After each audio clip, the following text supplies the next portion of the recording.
Some big changes at Dickerson Park Zoo involving one of its biggest residents and one of its biggest attractions. That's right, that's Henry the hippo.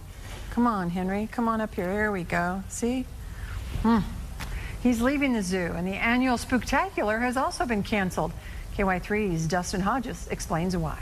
We'd had a collapse back here. Zoo director Mike Crocker says for the first time in 30 years, the Dickerson Park Zoo will not host its annual Spooktacular event this Halloween. Whereas we used to expect, on average, 26,000 people. Now we're doing anywhere from 13 or 14,000 people to maybe 20, 21, 22,000 people. He says in spite of low attendance, that's not the reason the zoo won't host the event. Well, we're not going to be able to do the Spooktacular event this year because of the boardwalk. If you look at the way the route is laid out, the boardwalk is critical to the traffic flow. This section of the boardwalk where I'm sitting now is more than 30 years old, and over time, this wood here has deteriorated until eventually it collapsed.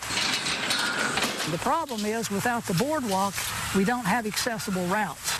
And we backtrack on approximately 50% of the event, which means they're going to see the same thing 2 times in roughly half the event. Not a very good guest experience. As to whether or not the event returns next year, Crocker says that remains to be seen. We're at the point with the decline in the event that we're evaluating it on a year-by-year basis, whether the numbers make sense to continue. At the Dickerson Park Zoo, Dustin Hodges, KY3 News.